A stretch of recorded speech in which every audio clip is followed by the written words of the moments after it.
Hey, welcome to Amp Up Solar Talk. Today we're diving into two hot topics that can affect your system's performance and cost over time: solar optimization and DC coupled systems. Joining us today is John Lurch from Tigo Energy, a leader in optimization and monitoring technologies that make solar safer, smarter, and more effective. If you're watching live, be sure to drop your questions in the chat. We'd love to give John an opportunity to answer your questions. John, welcome to the show. Thanks so much for being here to help break all of this down for us. Hey, thank you, Kelly. I appreciate it. I'm excited to be talking with you and everyone on. And thank you to Signature Solar as well for having me on. Absolutely. So for those who might not have an idea of who Tigo is, can you give us a quick overview of Tigo Energy, who you are, and the problems that you set out to solve in the solar energy spectrum? Yeah, absolutely. So we're on a mission to increase energy yield, enhance safety, and reduce O&M for solar installations literally all over the world. We're in more than 100 different countries, all 7 continents, yes, including Antarctica. And Wow. every day we monitor more than 2.3 gigawatt hours of PV production every day. And so our bread and butter has been MLPE, or module level power electronics, like optimizers and rapid shutdown devices. And we also do now inverters and batteries, transfer switches for the residential solar space. We've been around since about 2007, based in Silicon Valley, Campbell, California, but we have offices all over the world.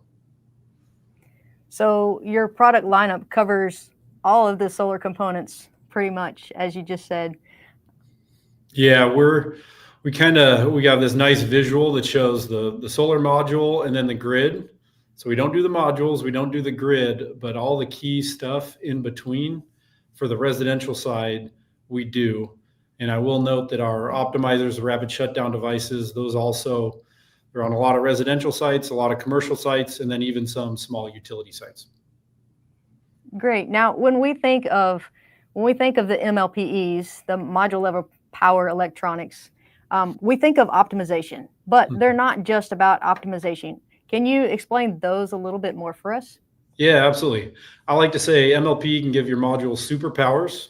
So there's really 3 primary features or those superpowers that they can deliver. One is on optimization. So if there's any sort of shade or mismatch across a string, it's going to counteract that and mitigate that, which effectively increases the output of the system. So that's optimization. The second is monitoring. So at the module level, you can see what's going on from anywhere, remotely dial in. Whereas without this, you're only really getting a string level view. And then the third is rapid shutdown. That is a safety code requirement, basically for any first responders that might be arriving on the scene. They have the power to hit a switch and it de-energizes the array at the module level. Otherwise, there might be, live voltage going into the inverter from the array if the sun's out. Now, these are only required for rooftop mounted arrays, correct? That's right. That's very good to point out. Those are for new rooftop arrays. And I'll say one thing that makes Tigo unique.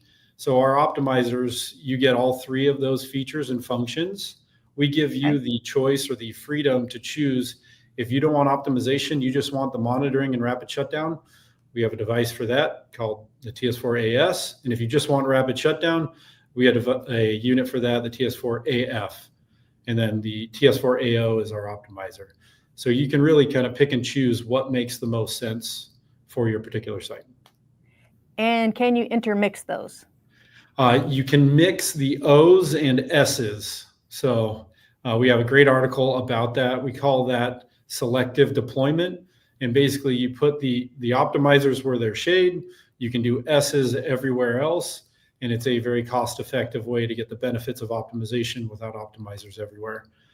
That's pretty unique to Tigo. We also give you the freedom to choose the inverter you want. So we do have inverters for residential. We also let you work with a long list of inverters that we have on our website that you can pair, say, our optimizers with, a different inverter brand or company. Okay, Great. Now I want to get more into the optimizers here just a little bit, but we had some people quick on the draw with some audience questions that came in. My Solar Addiction with host David Newman, he says, I have 22 older panels on a fairly complicated roof with microinverters. I'd like to go to new efficient panels and optimizers so I don't have a conversion loss and more PV. Appreciate any thoughts. Very cool. Yeah, I mean, we would love to do business with you. So we do see, and maybe we'll get into this later, as folks are upgrading to higher wattage panels, a lot of folks love our DC optimizers.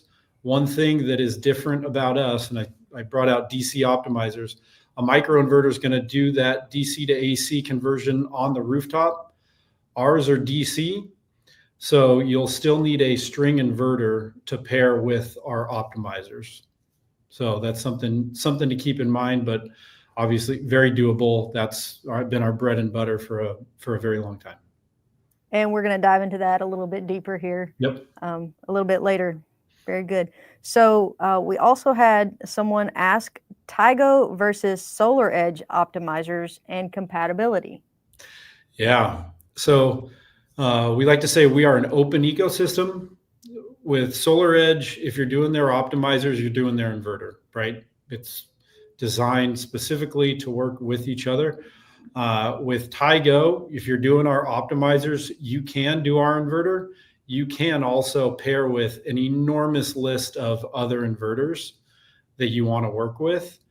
That gives a lot of flexibility for the project that you're taking on today to have different inverters to choose from.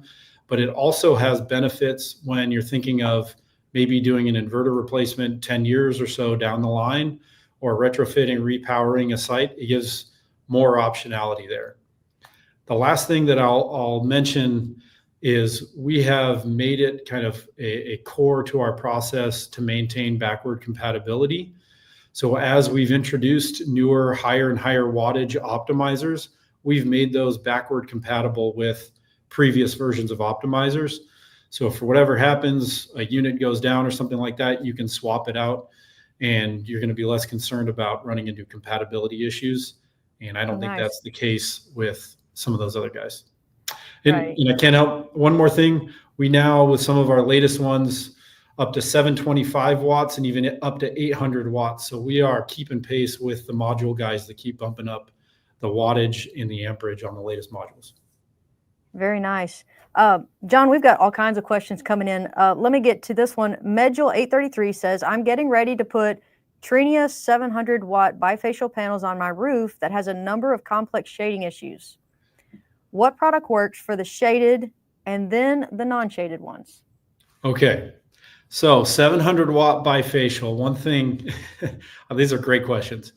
One thing to keep in mind about bifacial is looking at the data sheet and then looking at the site for how much backside gain you're going to get.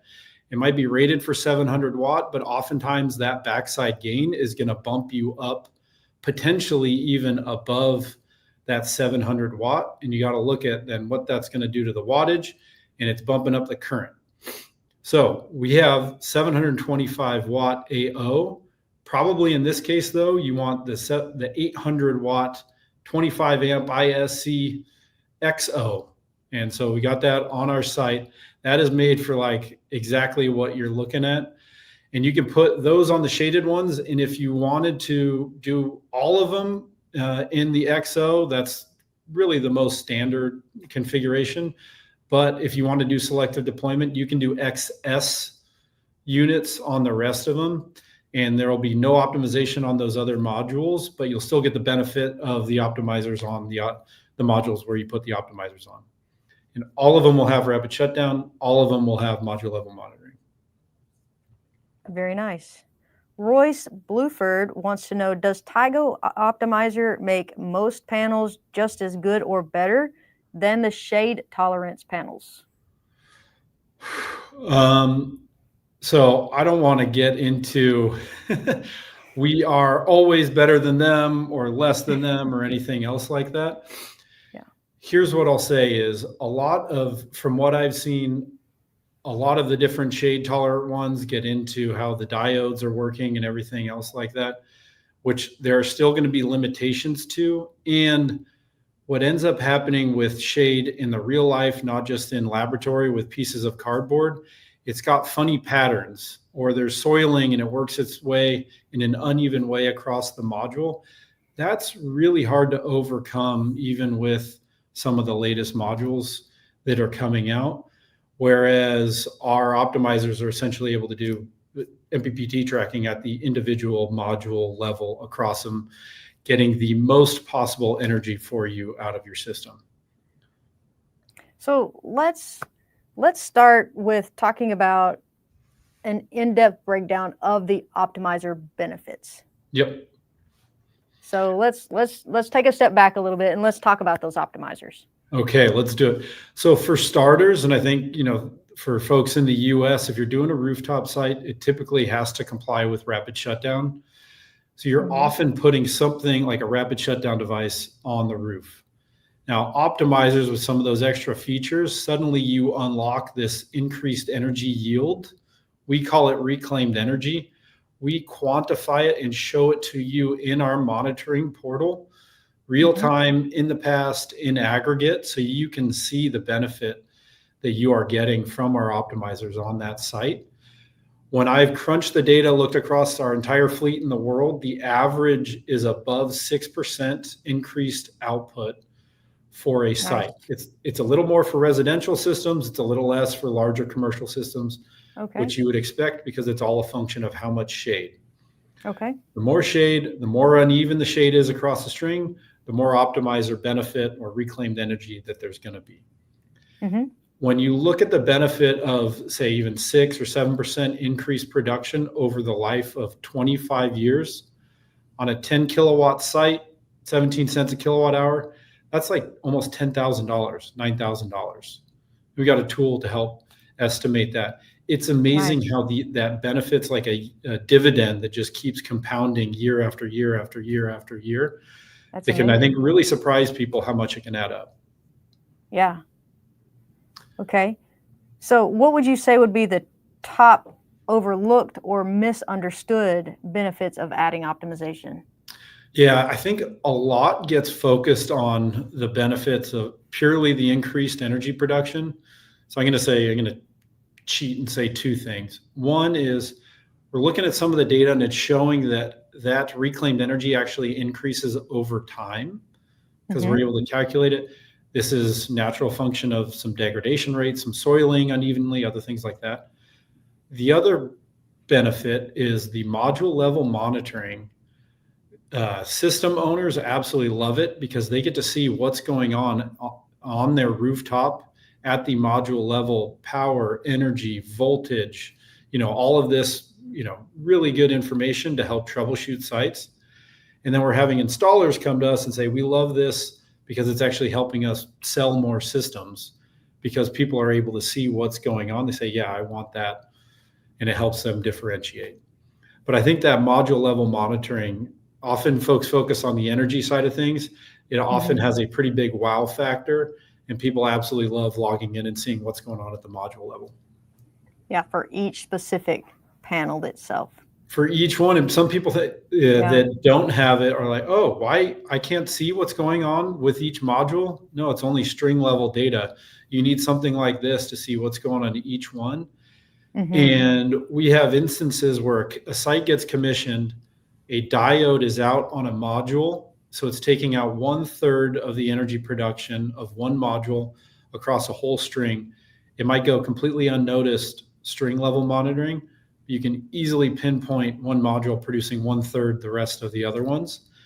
And that, if that stayed like that for 25 years, that's a huge amount of lost energy production, but it seems small at first. So we help you catch those kind of things. Sure.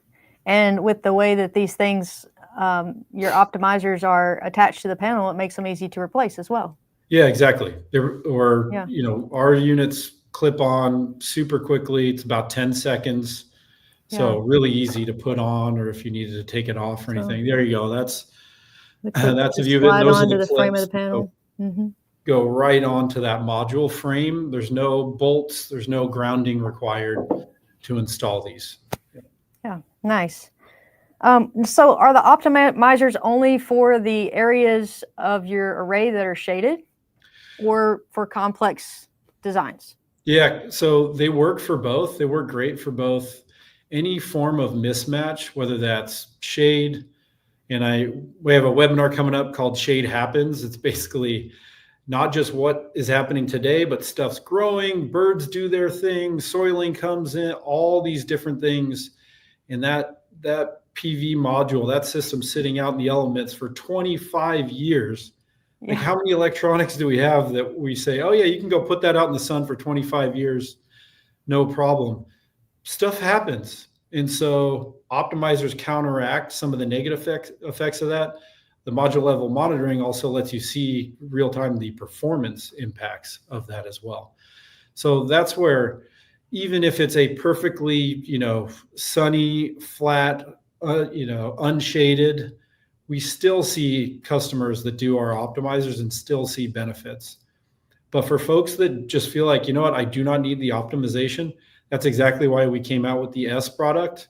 No optimization, slightly lower price point. You still get module level monitoring. You still get rapid shutdown.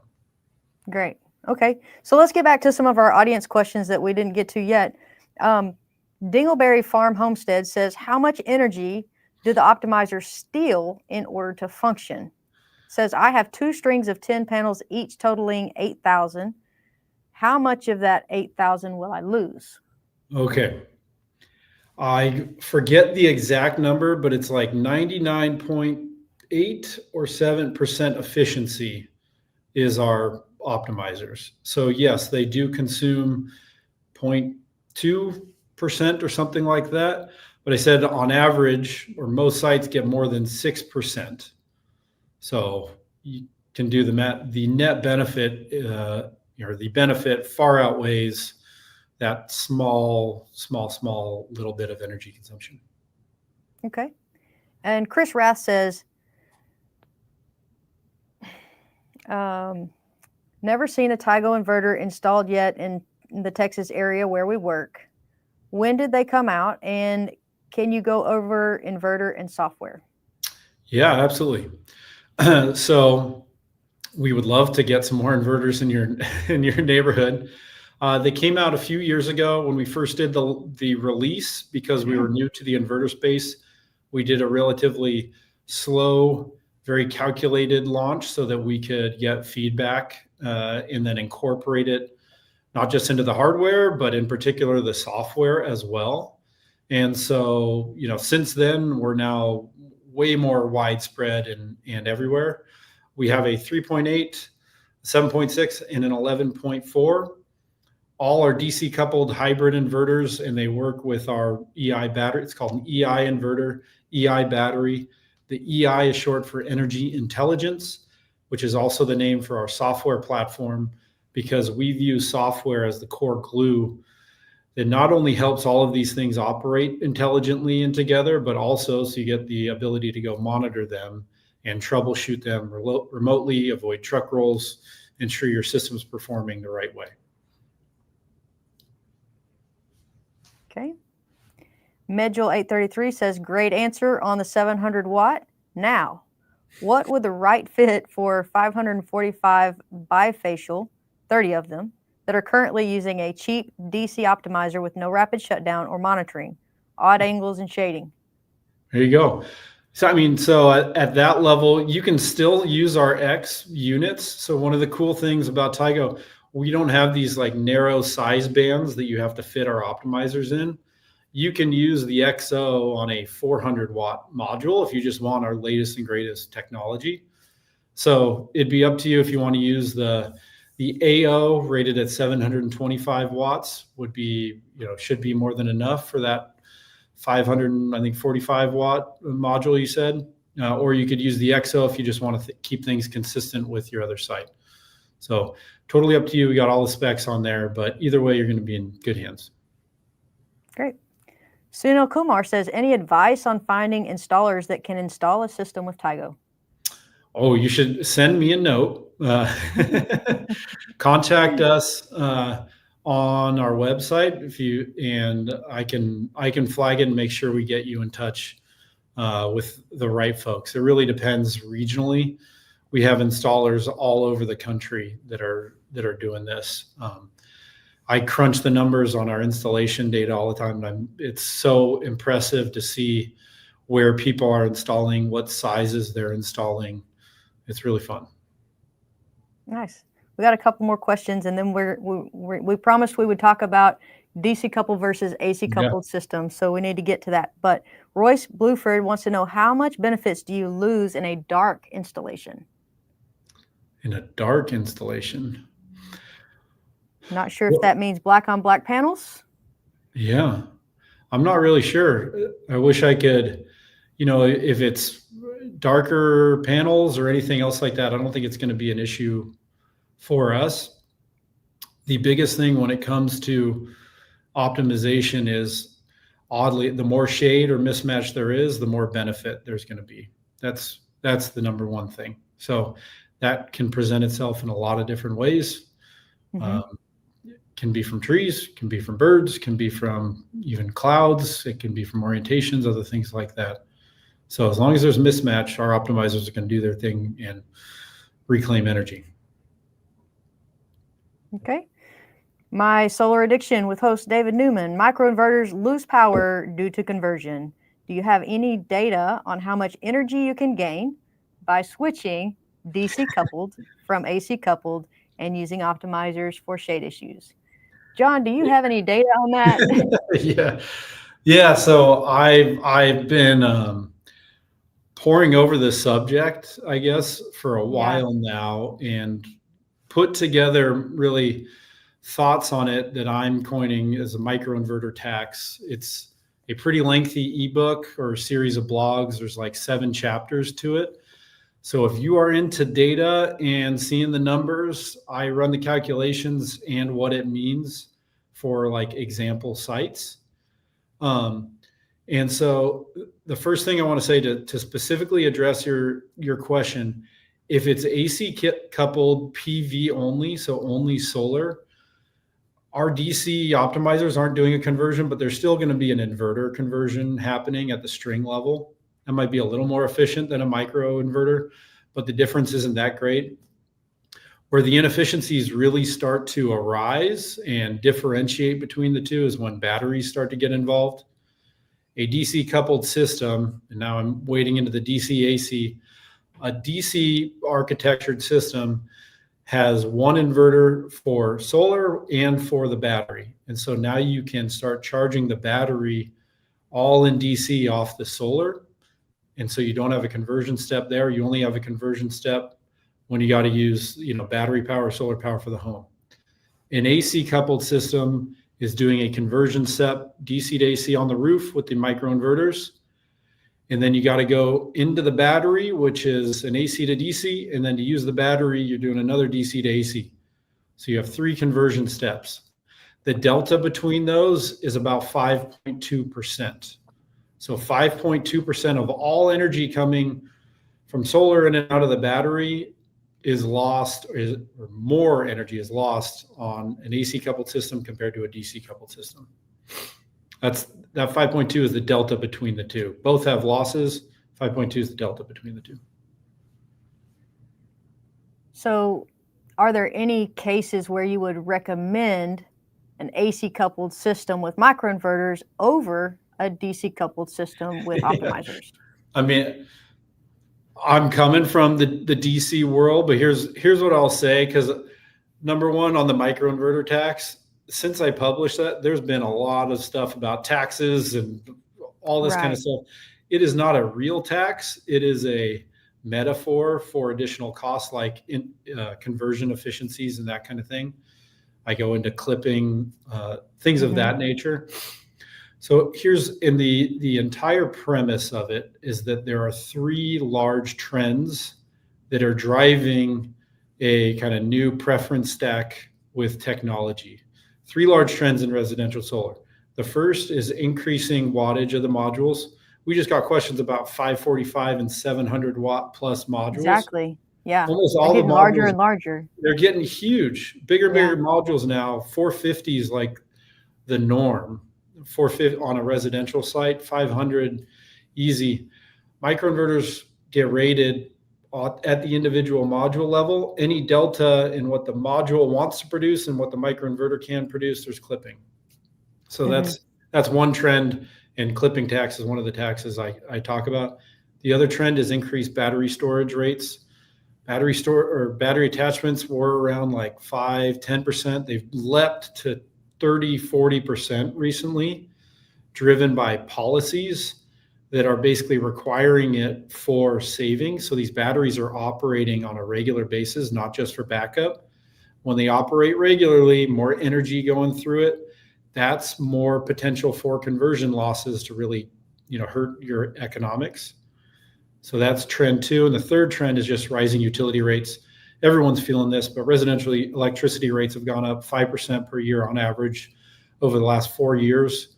I think countrywide, it's about 17 cents a kilowatt hour. California is like 40 something, is crazy. Every lost kilowatt hour is so much more valuable now and will continue to be than it was before, because the rates never come down, it seems like. So those 3 trends, I don't want to take anything away from microinverters, especially they're a huge reason the solar industry has gotten as far as it is. Some of the ease of installation and design and other things like that. And for people that love those, I'm not going to try to, rip you away. I just want people to go in eyes wide open in light of where these trends are and really look at the unit model economics and the performance of the site and do an evaluation for, okay, does this make sense for me or potentially, my customer? Right. I appreciate you explaining a little bit more there on the microinverter tax. And we do have My Solar Addiction with host David Newman, and I want to let you know we are over time, so I want to be honorable of everyone's time here. But My Solar Addiction with host David Newman says, where can I get this ebook with the data? I have an addiction, LOL. And so you did say earlier that you would be happy to reply to the comments with all the links. Yep. I'll provide all the links, but tigoenergy.com/microinverter tax, and you'll see all the chapters there. There's a glossary at the very end with my sources and everything else like that, if you even want to take it a step deeper. And I'll give you I can share with you my contact information as well if you just want to have a conversation about it, because I tried to synthesize and condense the information. It still ended up being like 7 chapters. There's so much to digest here, and so much is driven by some of these trends. So it's fascinating stuff. I encourage everyone to take a look, make an evaluation for your own site. And it's really great and really easy to digest, especially with all the graphics provided there. And I really appreciated getting a chance to look at that as well. I want to get back to Royce's question because we didn't quite understand it when we asked it. He said, how much benefits do you lose in a dark installation? And he clarified that to say with a CCA or a tap. So I think this is referring to what we'll call like blind deployment. So our optimizers have a unique ability to perform optimization without being connected to the internet. So without being connected to the CCA and TAP, those are what's the other 2 pieces of technology that are in front of you that essentially act as a data, like 2-way communication data receiver. So that's what's bringing in all the monitoring data. That's also what has the rapid shutdown trigger inside the signal. So if you don't do a TAP or CCA, you will not get the module level monitoring. You will also not have the rapid shutdown capability. So this is not a recommended configuration. We understand some people do that because it's just optimization and it'll do its thing. But if you want troubleshooting, or like when you call into Tigo support and say, what's going on with my system, it's got to be connected to the internet so our engineers can even see what's going on at the individual module there. And you got to meet, if it's a site that needs to meet code, a rooftop site, you got to meet code. Yep. Very nice. Okay, so one last question, audience question from Sean McStay. Do Tigo inverters work with other battery brands? Currently, our inverters are designed to work with our battery. So I know our optimizers, full ecosystem and everything, but with our inverters, those are designed to work with our battery. That's because some of the way the architecture and the all the smarts and the energy intelligence and how it all works. Okay, and I'm going to ask you one last question. Mm-hmm. Are there any new products or technologies on the horizon from Tigo that you guys are particularly excited about and that we can look forward to?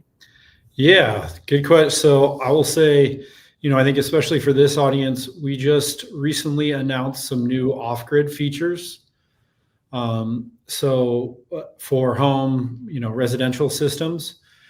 So our large 11.4 kilowatt inverters and the transfer switch 200 amp for a whole home backup is generator compatible, ready to go. And so some of the new off-grid features allow you to self-commission an entire system for off-grid. And so we are seeing a bunch of demand with that. Mm-hmm. Well, we worked with our team and our software team to be able to make that happen. So happy to be able to share that with the community. We got a press release on that and a landing page with a little more information. And then I would say a trend we are seeing more and more of is repowering. So we're lucky enough to be in an industry that's been so successful for so many years. I know we're riding the solar coaster, but it's been pretty darn successful. There are a lot of installations out there, and that means there are a lot that are also coming to a point where they need a retrofit or an inverter replacement and other things like that. And so we're seeing more and more interest in this area of replacing an old inverter with, say, one of ours. And you can actually do our inverter without the optimizers in those kind of instances, or you can add optimization to the site, that kind of thing. So a lot of that flexibility of our architecture plays well in there. And so we're working on some fun stuff in that space as well. Very nice. And the solar coaster is right. It's real. We're on it. Yeah. Hey, John, thank you so much for joining us today and helping us unpack these often misunderstood but crucial topics. And if you're joining us and you want to learn more about how Tigo can help your system maximize your efficiency, visit us at signaturesolar.com or put it in the comments below, and we'll help make sure that you're connected with John or Tigo Energy. And of course, don't forget to subscribe and follow us on Facebook, and we'll see you right here next week on Amp Up Solar Talk. Thank you so much, Kelly. And thank you everyone for joining us. Appreciate everyone at Signature Solar. Pleasure working with you guys. Thanks, John.